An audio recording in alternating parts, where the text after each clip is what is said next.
Dear students, this is very useful video related to letter writing section that is prescribed in CBSE board.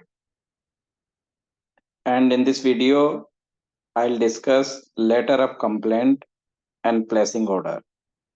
बहुत ही simple technique आपको बताई जाएगी जिससे कि आप उस लेटर को सॉल्व कर सकें।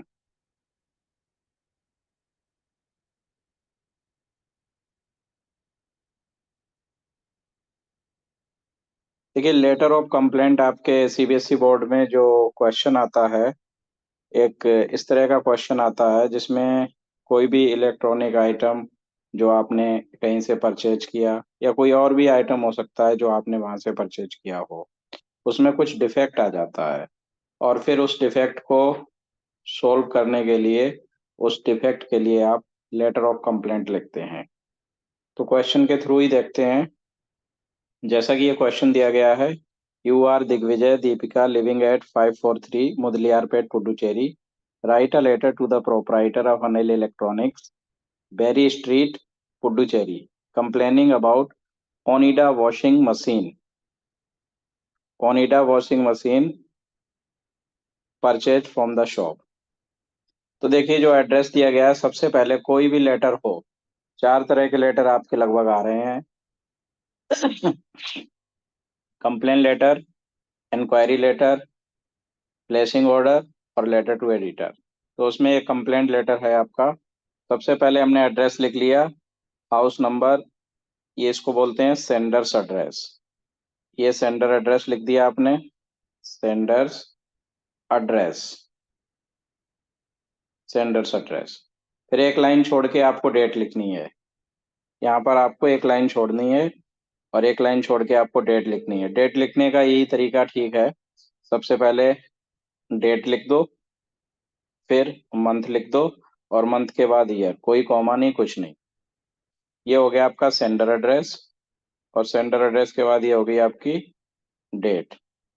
डेट के बाद में फिर है ये रिसीवर्स एड्रेस, इसको बोलते हैं रिसीवर्स एड्रेस। ये पाने वाले का पता होता है, जिसको भी आप लेटर लिख रहे हो उसका एड्रेस लिखा जाता है, receiver's address. The proprietor Anil electronics, Berry street, Puducherry. ये डिटेल आपको क्वेश्चन में ही दी जाएगी। उसके बाद फिर आप लिखोगे सब्जेक्ट, और सब्जेक्ट में आप लिखोगे कंप्लेंट अबाउट। फिर जिसमें भी कंप्लेंट है ना वो लिख दोगे, जैसे डिफेक्टिव ओनिडा वॉशिंग मशीन, ये दिया हुआ था क्वेश्चन में। अगर क्वेश्चन में रेफ्रिजरेटर दिया जाए तो डिफेक्टिव रेफ्रिजरेटर लिख दो, अगर उसमें आयरन दिया जाए तो डिफेक्टिव आयरन। जो भी इलेक्ट्रॉनिक आइटम दिया जाएगा वो आपको लिख देना है। उसके बाद फिर एक लाइन छोड़नी है आपको और सर लिखेंगे। सर के बाद एक लाइन आप छोड़ना चाहो तो छोड़ सकते हो, नहीं तो यहाँ पे कोई जरूरी नहीं है।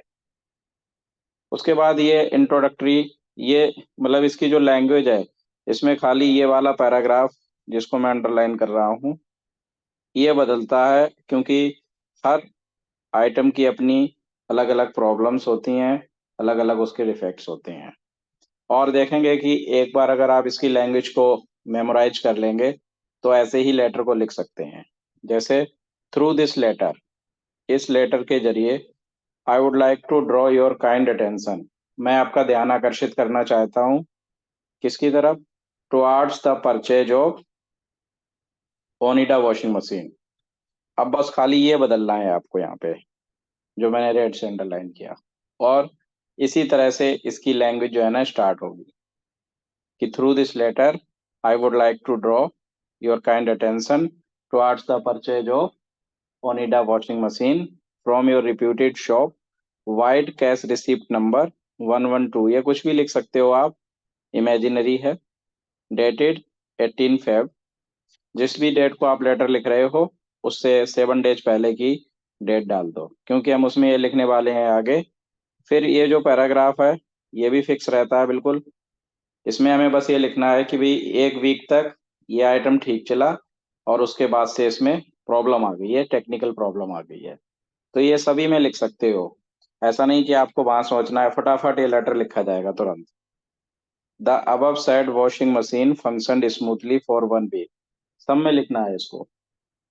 But now it is not working properly. I think it has developed some technical snag. और मेरे हिसाब से इसमें कुछ टेक्निकल स्नैग आ गए हैं। तो ये पैराग्राफ भी आपका बिल्कुल फिक्स है। ये भी फिक्स था।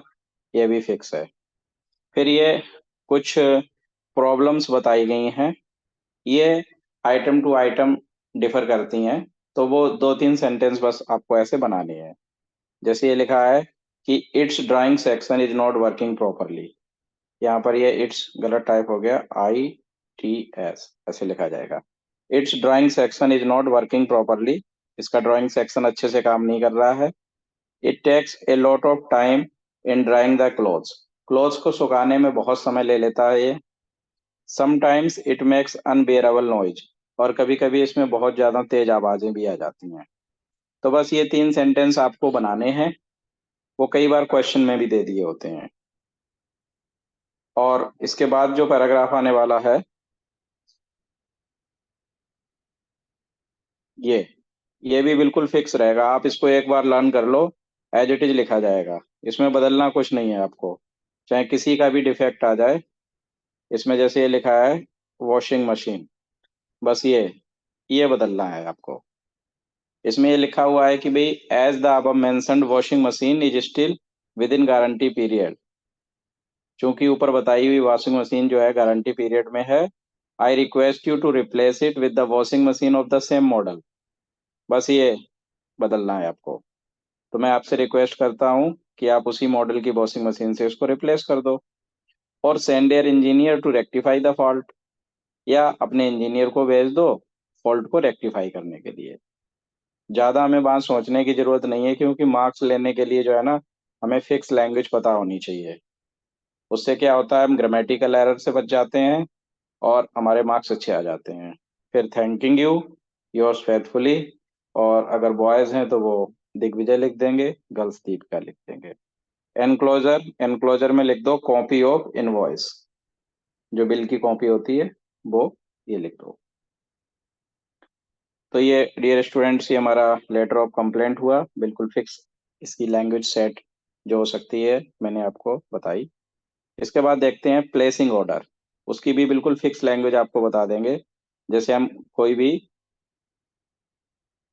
चीज़ जो है ना मंगाते हैं किसी भी शॉप से, तो उसके लिए ऑर्डर प्लेस करते हैं। तो इसका क्वेश्चन दिया गया है, यू आर प्रियांशु और Priyanshi living at 148 Yamuna Vihar new Delhi. Write a letter to the proprietor of Anil book depot Narela Delhi placing an order for some English books. इसमें देखिए बिल्कुल दोनों पैराग्राफ जो हैं वो फिक्स रहेंगे। खाली जो चीजें आप मंगा रहे हो वो बदलेंगी। तो जैसा कि पहले भी बताया, सबसे पहले ये सेंडर एड्रेस लिख दिया। इसको बोलते हैं सेंडर्स एड्रेस। और सेंडर्स एड्रेस जो है ना आपका क्वेश्चन में दिया होता है। अगर ना दिया जाए तो आप एग्जामिनेशन हॉल और दिल्ली लिख के छोड़ सकते हो। अगर ना दिया जाए तो आप सीधा लिखो एग्जामिनेशन हॉल, एग्जामिनेशन हॉल। और फिर दूसरी लाइन में लिख दो दिल्ली। ये जब लिखना है जब सेंडर एड्रेस ना दिया जाए। फिर एक लाइन छोड़ के डेट हो गई। और एक लाइन छोड़ के फिर ये आ गया आपका रिसीवर्स एड्रेस। रिसीवर्स एड्रेस आ गया the proprietor Anil book depot Narela Delhi. इसको बोलेंगे रिसीवर्स एड्रेस। रिसीवर्स एड्रेस है ये। फिर हमने लिख दिया सब्जेक्ट। सब्जेक्ट में लिखना है purchase order for some English books. हम इंग्लिश बुक्स मंगा रहे हैं तो इंग्लिश बुक्स लिख दो। स्टेशनरी आइटम्स है तो वो लिख दो। क्रॉकरी आइटम है वो लिख दो। जो भी आप मंगा रहे हो वो लिख दो। उसके बाद इसकी बिल्कुल सेट लैंग्वेज है, सर लिख करके। फिर हम लिखेंगे with reference to your quotation number. और कोटेशन नंबर देखो कैसे बनती है, जैसे अनिल बुक डिपो था तो हमने ABD लिख दिया, स्लैश डाल के ईयर लिख दिया और कोई भी नंबर डाल दो, ये कोटेशन बन गई आपकी।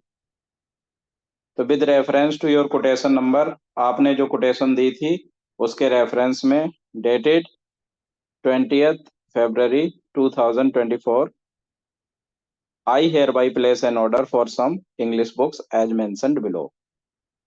आपने जो कोटेशन भेजी थी इस नंबर की इस तारीख को, उसके रेफरेंस में मैं कुछ इंग्लिश बुक्स के लिए ऑर्डर प्लेस करता हूं जैसा कि नीचे दिया गया है। तो बस खाली जो आइटम मंगा रहे हो वही बदलेगा और इसकी लैंग्वेज यही रहेगी। फिर इसमें देखो, ये 4 सीरियल नंबर लिख दो, फिर नेम ऑफ बुक या name of item, company name या ब्रांड नेम और क्वांटिटी। इसमें ये 4 वो लिखे हुए हैं। आप 5 भी लिख सकते हो, 6 भी लिख सकते हो, इससे ज़्यादा लिखने की जरूरत नहीं है। JPH general English, JPH company की 2 pieces, hitch first flight NCERT 4 pieces, flamingo NCERT 5, all in one English 10th class Arihant की 3 पीसेस। तो ये चीज़ें आप मंगा रहे हो। फिर इसके बाद जो पैराग्राफ आने वाला है वो बिल्कुल फिक्स रहेगा, इसमें तो कुछ बदलना ही नहीं है। सबसे पहले हम इसमें ये लिख देंगे कि we expect a regular trade discount of 25% on each item, कि हर आइटम पे हम 25% डिस्काउंट की उम्मीद करते हैं। ये सब में लिखना है, चाहे आप कुछ भी मंगा रहे हो। Please send the above mentioned books at the earliest, बस बुक्स की जगह आइटम्स कर सकते हो। Please send the above mentioned items at the earliest, ऊपर बताए गए आइटम को जल्द से जल्द भेज दो। All the books must be properly packed, books नहीं मंगा रहे हो तो आइटम्स लिख दो कि सारे आइटम प्रॉपरली पैक होने चाहिए। If any book is found defective it will be return to you at your own cost, यदि कोई भी बुक डिफेक्टिव पाएगी तो वो आपको आपकी कॉस्ट पे लौटा दी जाएगी। Payment will be made by cheque at the time of delivery, और पेमेंट को डिलीवरी के समय कर दिया जाएगा। Thanking you, yours faithfully. और अगर बॉय हैं तो वो प्रियांशु लिखेंगे, गर्ल्स जो हैं वो प्रियांशी लिखेंगे। तो ये भी फिक्स है बिल्कुल, और पहला भी फिक्स था।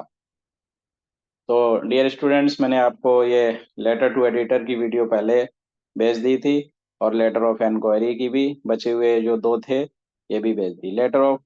जो लेटर टू एडिटर होता है उसमें भी पहला पैराग्राफ और आखिरी सेम होता है, वो फिक्स होता है, उसको आप लर्न कर सकते हो। बीच का जो मिडिल पैराग्राफ है वो आपको बनाना होता है। उनका भी जो लिंक है वो डिस्क्रिप्शन बॉक्स में मैं यहाँ पर सेंड कर रहा हूँ।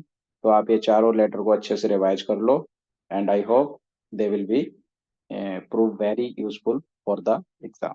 Thank you. Like, share and subscribe.